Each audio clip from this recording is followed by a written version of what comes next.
Hi, everyone, and welcome to Integrate.io's first LinkedIn Live. I'm evangelist Lindsay Wise and senior industry advocate.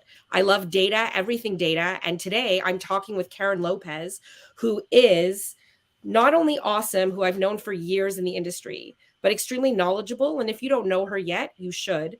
She is a data evangelist for Info Advisors, a senior project manager and architect with an extensive background in development processes and information management in general. And just aside from really knowing her stuff, gives really great advice. So thank you for being here, Karen. Thank you, Lindsay. That was very nice. And very honest and true, Yes, definitely. thank you. One of the things when we were talking about what we wanted to talk about today, we started going over like data quality. And one of the things that you brought up, which I was fascinated in because I've seen it before, but haven't had as much experience as you, is just the importance of data security and privacy. So I was Mhm. kind of wondering from your perspective, what you've seen and kind of like what's pushed you in that way and kind of made it seem like that's super important. Yeah, so I've been working on some security and privacy things with a client. I've always had an interest in it. But one of the things I never see people talk about is the fact that your data quality has to be like, it has to be good enough that you can protect people's privacy and security. So, for instance, if you get a customer's email address mixed up, you're probably going to violate their privacy. You might even violate their security. So, data quality is an important input into protecting people's data, into loving their data, even.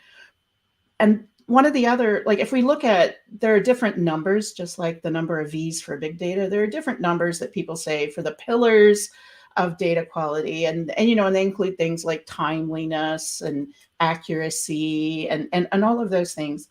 But I think that people don't even realize you cannot protect data that you don't know exists.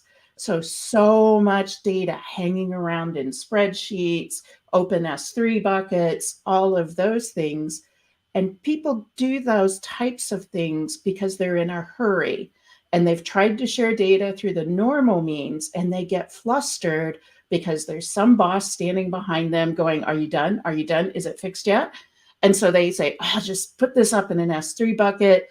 The other person on the other end will grab it and then I'll delete it." But in their hurry, they forget to delete it. Or someone still can't get to it, still can't get to it.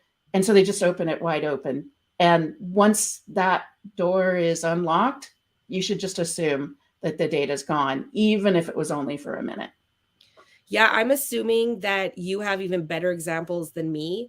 But when you talked about that, what it brought up is that I worked on a project years ago, and the people who developed the database, which they definitely didn't have security and privacy in mind because they kept all of their customers, hundreds of customers, social insurance numbers open to anyone who could access it, as well Yeah. as financial data. And it was just a mess. And I went in there and they were like, yeah, have at it. And I was like, whoa, we need to like lock this down. I'm sure you've seen like crazy things like that. Oh, yeah. And I want to be fair to people. We've only come to this realization that, data yearns to be free is not a pricing statement. It just wants to leak out. And yes, 20 years ago, I could go into any of my clients' customer databases to look up their information. Sometimes I just wanted to call my landlord and I wanted his work number. Like, I feel so guilty now knowing what a violation that is, but Right. it wasn't then. Not that I'm making an excuse. I'm going through a thing right now with my cable provider, which also provides one of my personal email addresses, and they let other customers attach my personal email address that they manage onto their accounts. And they tell me there's nothing I can do to stop it, because if someone gives them an email address when they sign up for service, they just take it.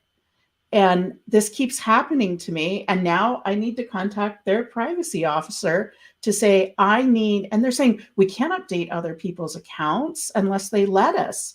I said, the difference is you're also my ISP. So you're letting people associate their accounts, their liabilities with me. You know, it's my email address, and I'm telling you it's not shared with anyone else.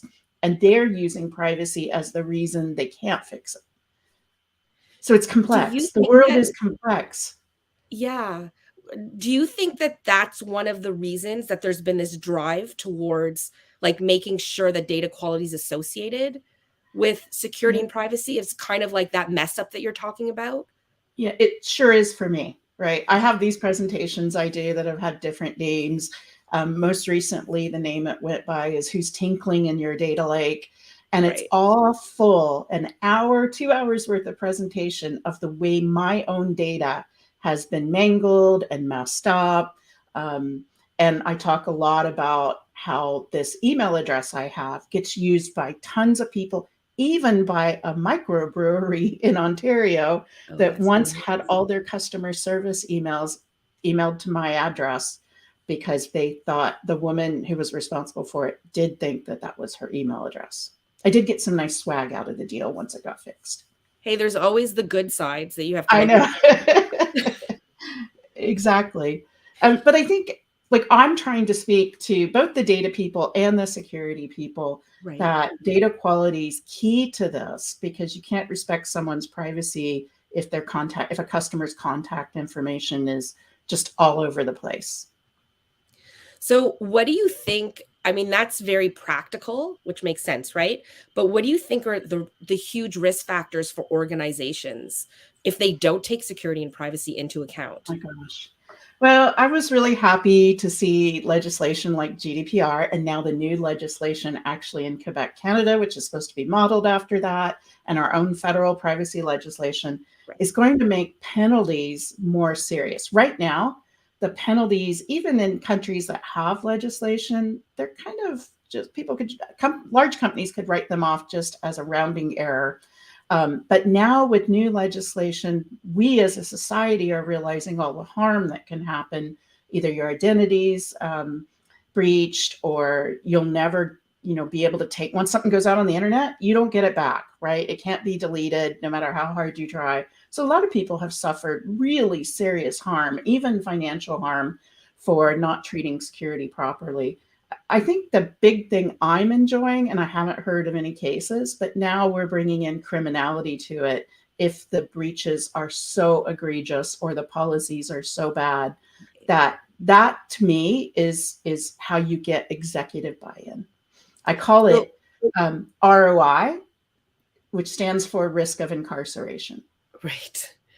And so I'm wondering, is it the risk of incarceration that kind of drives organizations? Or do you think that there are some organizations where it's also potential like financial loss? So if, as example, Rogers, has an issue with you, do they also have an issue with 5,000 other customers Yeah. that end up, that there's this churn and then there's financial risk associated with it? Like I said, I haven't read of any massive, like, certainly I haven't read of any C-level executives going to prison off Right. cutting costs. But we have seen some really, really big name companies get small fines, but also bad press. The question is going to be whether people are willing to change companies because of bad press. And, we have seen that with some social media companies where they've had continuous breaches. We've seen it with password keepers that not only have continuous breaches, but breaches for the silliest, most preventable reasons ever. So right now I'm helping a couple of clients migrate from one password manager to another because of just terrible security hygiene, I'll call it. Right. No, that makes perfect sense. Mhm. Since you mentioned working with some customers, I was wondering Mhm. if you have examples of, I'll definitely ask you about failures later, which I think you have Mhm. like amazing stories. But what about successes and how customers can kind of focus on, ensuring that they tie data quality to Mhm. security and privacy? Yeah, so I think the best thing is to realize that data quality and data security and privacy isn't something you put on at the end of a development or deployment process. I remember having arguments decades ago about how the security team's responsible for security once they hand the application over. And virtually, again, we have learned You cannot add on security or data quality to the end of the process. Right. But the teams that I work with that have the most success, they understand that you have to be constantly inventorying your data.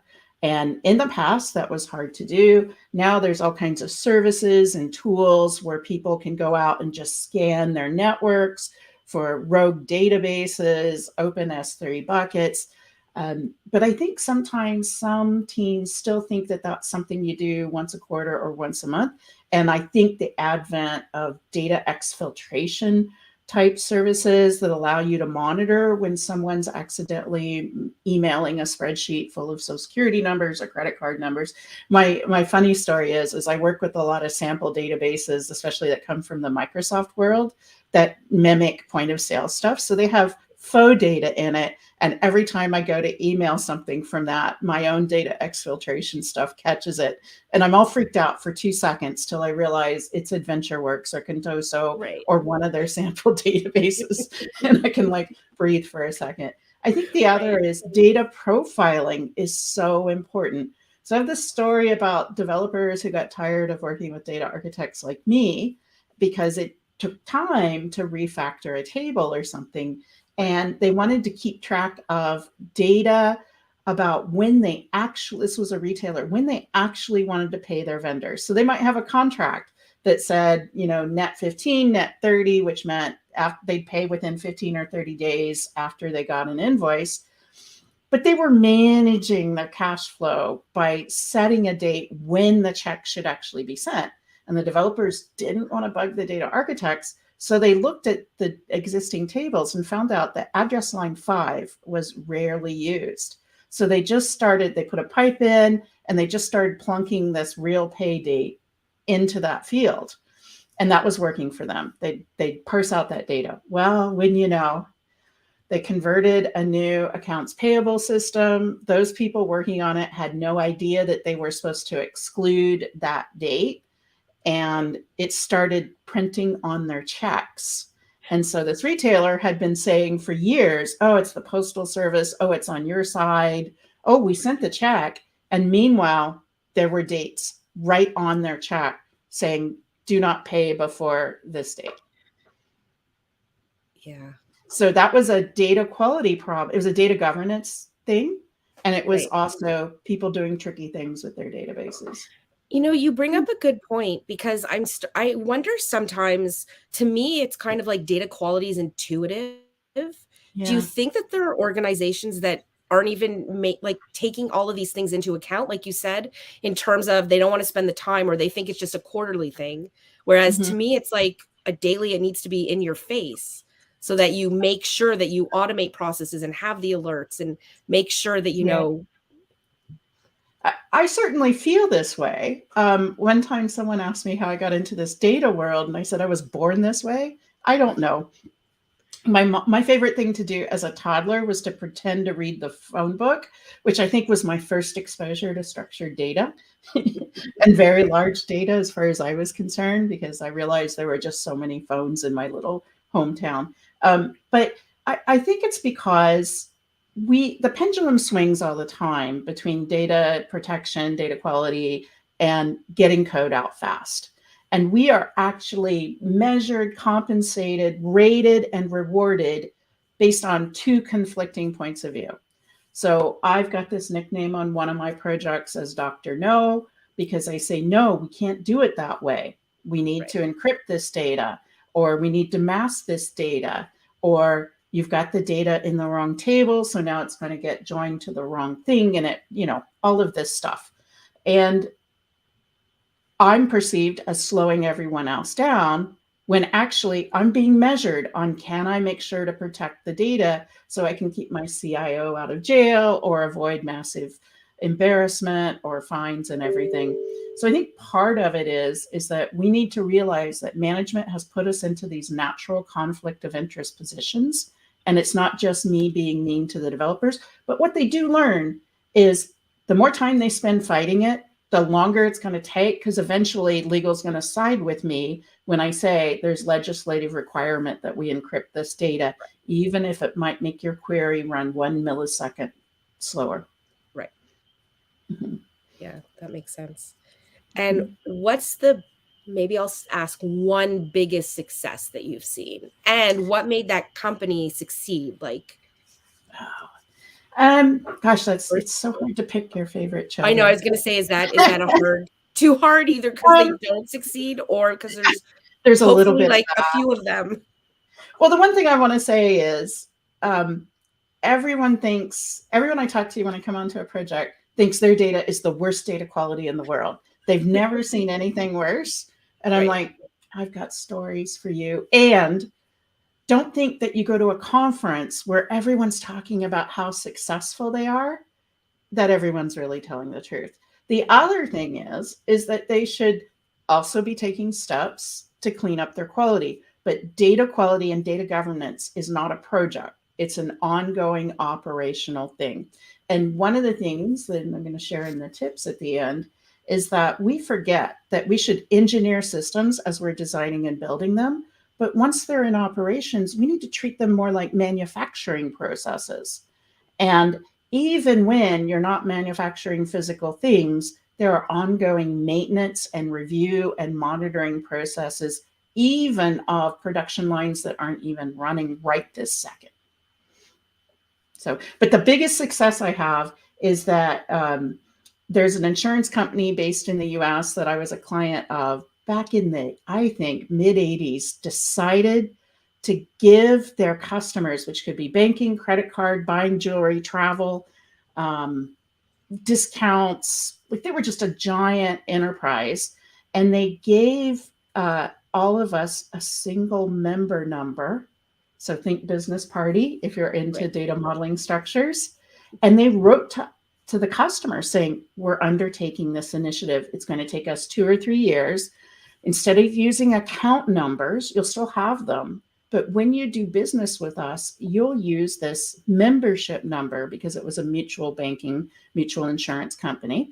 And now you don't need to know your account numbers unless you're just directing it to a certain thing. And we will ask you, is this your personal investment? Is this your IRA? Is this your checking account?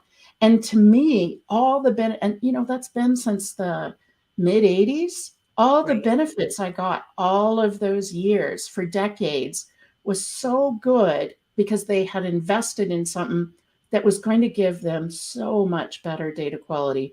But those benefits weren't going to benefit them for years and years after. And Right. now this company also has beneficiaries, and your beneficiaries got a membership number as well. So that in the case, it was a parent, when your life insurance kicked in, they didn't have to go dig up hundreds of, like, that's my favorite story. It's given me chills.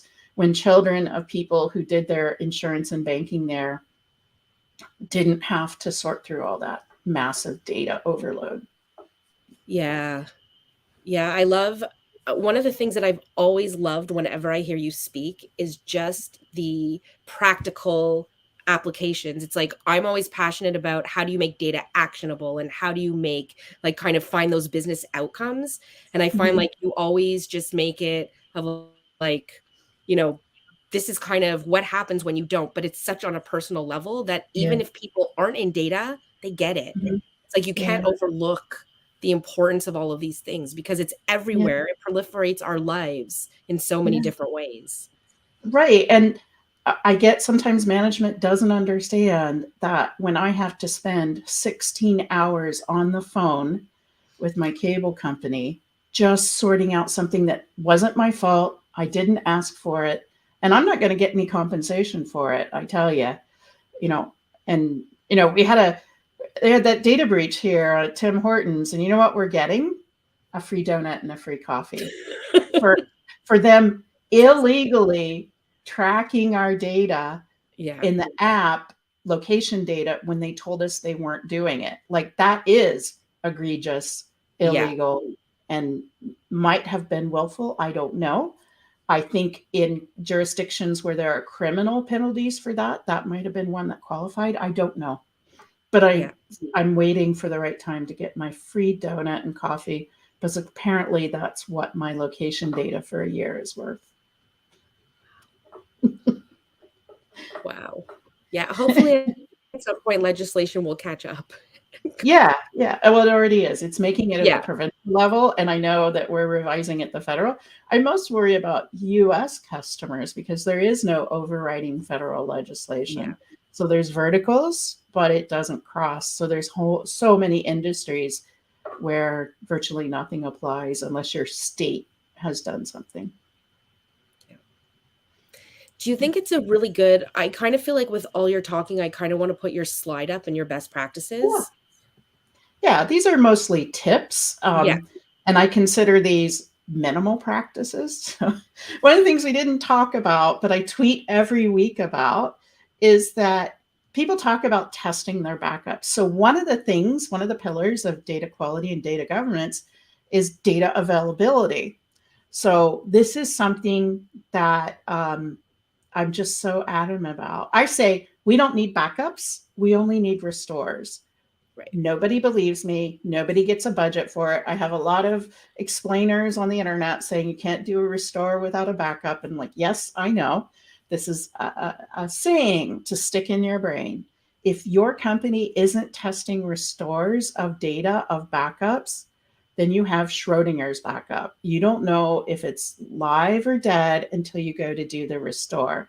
And there's lots of tips out how to do that. But so many people think, okay, the backup's good, but you know, who knows? Right.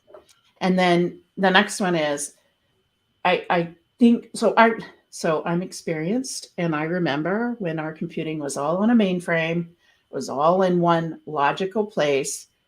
We might have had data on ledgers and maybe PCs, but the data was on the mainframe and it was centrally managed. We don't have that anymore. Between the advent of just needing a credit card to put something in a database up on the cloud, or spreadsheets in Google Docs or Excel and putting it in Dropbox or Box or Amazon storage, we need to be inventorying data all the time, continuously. And that after we do that, we also need to profile the data. So one of the things we didn't get to that is just my favorite free advice that's been paid for is every time I work with a project where they're migrating data, upgrading data, or just building integration pipelines, no one has any idea how hard it's going to be to deal with all the data anomalies, the faux nulls, the underscores that are two underscores means this and one underscore means that. And January 1st, 1990 is supposed to be like a null. People don't know that, and so they don't estimate for it. So I tell people, if you're going to work with data that you don't know, that you haven't profiled, take your gut feel estimate, triple that number. So if you think it's going to take you 3 weeks, it's going to take you 9 weeks, and then maybe consider incrementing the unit of measure. So maybe it'll take you 9 months. You thought it was 3 weeks. It may end up being 9 months unless you've been profiling your data, or unless you have really good tools to do that. I said this before, you should use engineering practices to design and then manufacturing practices as well to operate your data. Throughout my tinkling in your data lake thing, I keep saying the world is weird, people are weird, systems are weird, and it's complex. And that if you want to make your data model simple or your system simple, go out and make the world system simple and come back to me. And realize that if you choose to engineer out the complexity, like my last name really should have an accent over that O, but we never type it that way. We don't put all these special characters, as people call them, because we don't know how a computer is going to respond to that. But the trade-off is now you're spelling your customers' names wrong. Or if people don't have last names and you have to give them a last name, or they don't have a middle initial and you give them NMI for no middle initial, you just gave them initials. Yeah. And it might not match on their records when they don't supply their middle name. This happens to me all the time. And the world is getting more and more complex. I don't think that's bad. I actually enjoy that. But as systems need to start supporting a complex world, the data is going to be more complex. There are more exceptions than most people realize. There are plenty of people with no first name or no middle name or no last name or any combination of those. And yet every computer system in the world is designed first name and last name as mandatory and middle is optional, but people try to do performance tuning by making middle names mandatory and they just put in fake names for them. We should build for exceptions. It doesn't mean our systems have to support all the exceptions. But one of my quick stories is I went to get my driver's license once and I was all worried about the picture because, you know, vanity. I got a great photo and I was so happy. And I showed it to my mom and she's like, your date of birth is wrong. And it turns out at that time in the late 80s, early 90s, there was no process to change the date of birth in my state's DMV because nobody's date of birth changes in the real world, not realizing that data is an abstraction of the real thing. And they had to get probably some DBA in the state capital to run a one-off query to change their data. So, but we need to realize there are exceptions. We don't have to design for all of them, but we should have processes that allow this. Yeah. And then I've been studying Stoicism. So part of Stoicism is love your fate. So no matter where you are with data quality, security, or privacy, love the fate where you are right now, even if it's difficult, because fighting against the current status is just going to cause suffering. It's going to make it harder. There are going to be more arguments. Just love where your data is and move forward. Thank you. I think those are all great. And I really think that it brings out your point and the reality that data quality and data management in general, it's a continuum. You need to be agile, but it's not just a one and done project. That's right. It's kind of like, even if it's painful now, it might always be painful, but maybe less painful. And, you know, you'll always have your wins, but you have to keep at it. That's right. And the earlier you do it in a project, one of our problems in IT is most of our things are project funded and programs get cut all the time. The more you can address it in a project, the earlier on, the less pain you'll go through as a developer or data architect. And then your customers will have less pain too. And it'll cost you less. Yeah. All things which I think kind of like that bottom line financial bit and value is what ends up being those drivers. Yeah, for sure. Thank you so much, Karen. It's been awesome. I love your stories, as I mentioned.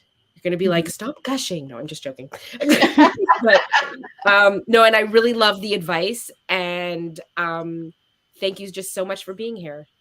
And thank for you being for a part of having our me. first LinkedIn Live at Integrate.io. And I just love talking about data. Could you tell? Well, that's the thing, right? More passion to me. It's like, I'm also like really passionate about data. So when I meet other people who are also passionate, it's great. Anyway, thank you so much for being here.